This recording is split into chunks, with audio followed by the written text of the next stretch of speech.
known as one of the most fashionable first ladies.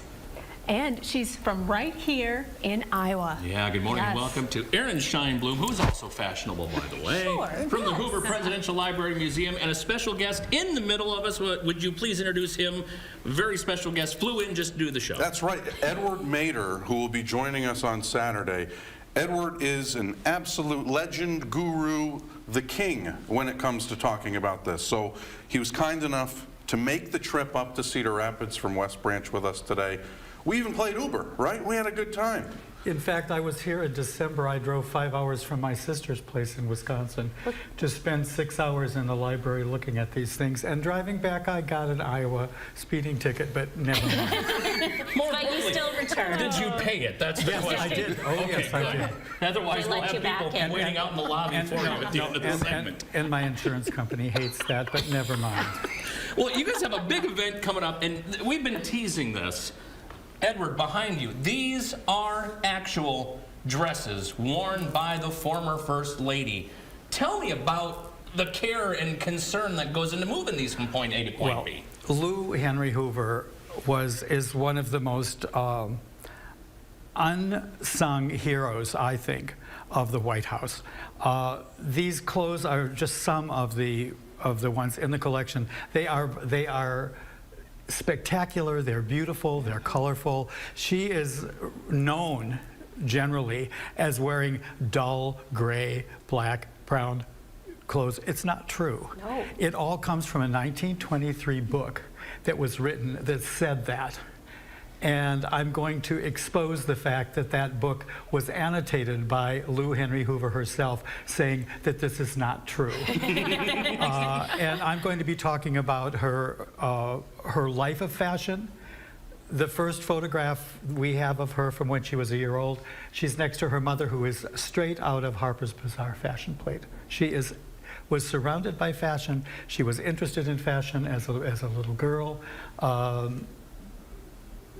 I mean, her life has been much more about fashion than history likes to pretend. Yes, because we talk about Jackie Kennedy as fashionable, yeah. but look at these immaculate, beautiful. I gorgeous. know. And she was the first lady to actually do an inventory of all of the White House furniture. You know, Jackie Kennedy it was Lou Henry Hoover. But if you look at these fabrics, they're silk.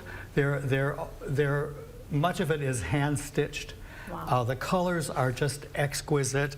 On this one, she's sort of a burst of ruffles. In fact, this would probably be great on a drag queen. You know, it would be. I mean, it would be spectacular.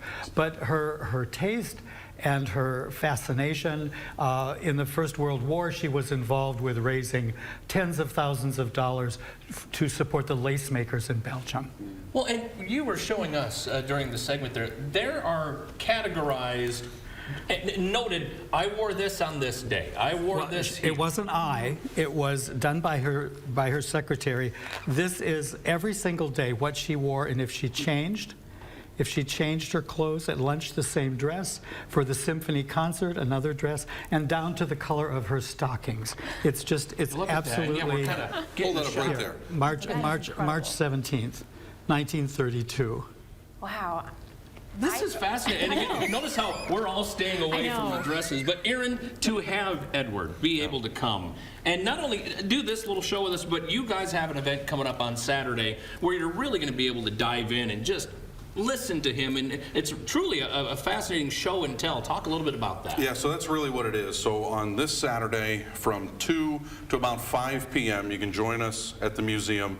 The event is free as long as you pay for admission. So ultimately, you show up, you get to be a part of it, you can walk through the museum, and you can see this for 3 hours. But ultimately, we're trying to highlight her as a pioneer, her humanitarian efforts, and then her in a leadership role. And I think a lot of people think of Herbert Hoover, because he was from Iowa, you know, she was born in Waterloo as well, right? So she also has those Iowa roots. She also has a really special story to tell, and there are so many different ways that we're going to do it, from obviously Edward talking about this, we have someone talking about her connection with Stanford University, and then obviously her connection with the Girl Scouts, which, by the way, if you've gotten any cookies, you can thank her for that.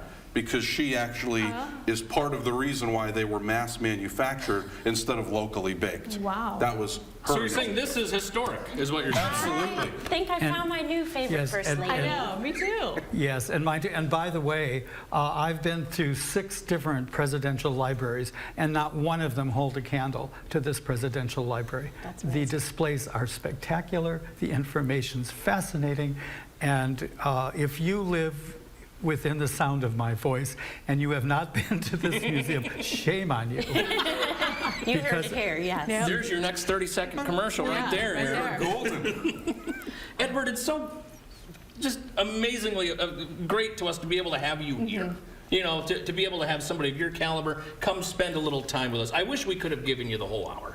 Well, I discovered her in October when I got a call from Tom Schwartz saying, you know, would I be interested in doing this? And I mean, here she is, elegant, absolutely elegant and practical and sensational. And not wearing gray at all. No. Yeah, look at those. And Aaron, these are almost 100-year-old videos. Yeah, these are believed to be the first color videos taken at the White House. Lou Henry Hoover was very big into photography and videography. Actually, they're films, not videos. Yeah, 'cause they- Kodacolor films. Kodacolor yes, films. Kodacolor films.